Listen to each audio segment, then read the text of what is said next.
What's standing in the way is all of the people who could create that future don't know each other, have never worked together, and don't see each other as assets, allies, or resources.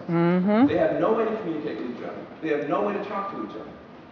So, concretely, when we went with Speaker Pelosi and got the Green Jobs Act signed into law, we were very excited. Millions of dollars to start training these green-collar workers to get involved in these green trades. You know, people talk about green technology, they don't think about Buck Rogers kind of technology. We're talking about technology called caulk guns, you know, tool belts, green hard hats, work boots, getting out and double painting glass and plugging up holes and reducing the amount of energy our buildings leak. Very simple but world-saving technology. Well, guess what? The community college president that's supposed to figure out a way to train these people doesn't know how to talk to the solar panel installers and eco-entrepreneurs who are supposed to employ them. The people who are doing prison reentry are not in communication with any of the people who are on the green tech side at all. All the parts are there to save the world.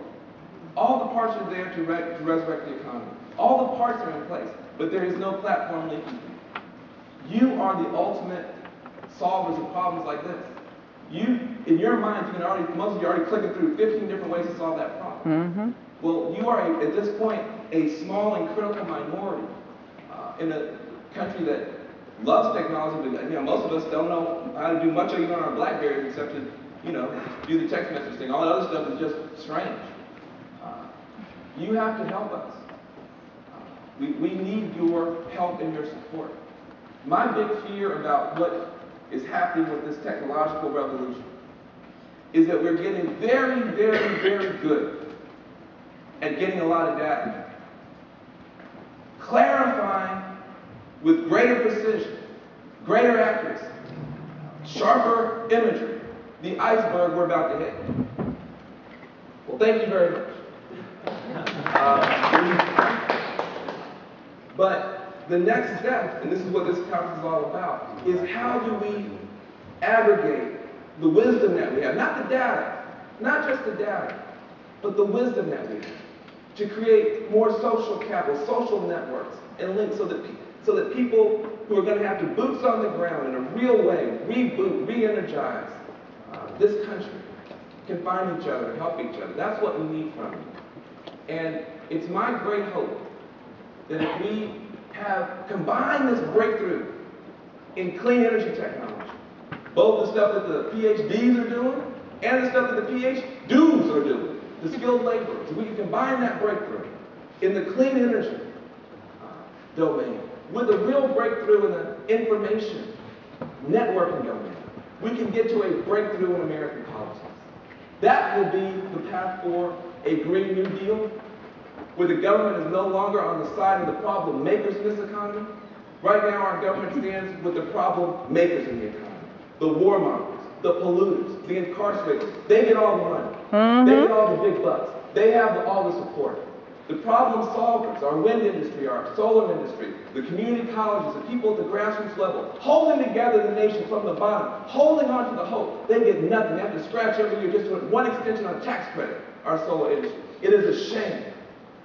If we can combine these two revolutions in green technology, information technology, we can have a political realignment. We can have the movement we've always wanted. All colors, all classes skating together, the best of the business community, best of labor, best of community groups, best of environment. To get us that country we've always wanted.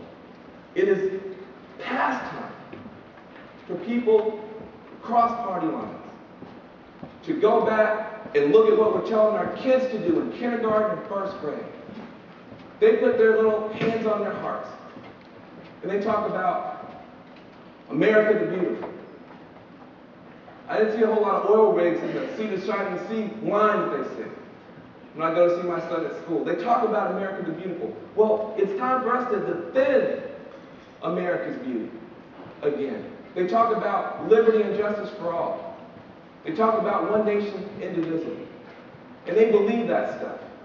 And it breaks my heart to walk out of public schools and to walk out of those things and think about how divided we've let ourselves become at the one moment where we need to be one country. And so my great hope is that the work that you're doing will be combined with the work that we're doing that we can build some kind of platform where hundreds of thousands of people can come together, figure out how we build a green economy, strong enough to lift people out of poverty, build a green wave that can lift all boats, make sure those communities that were locked out of the last century's pollution-based economy get locked into this new clean and green economy, and get work and wealth and hope and opportunity out of it.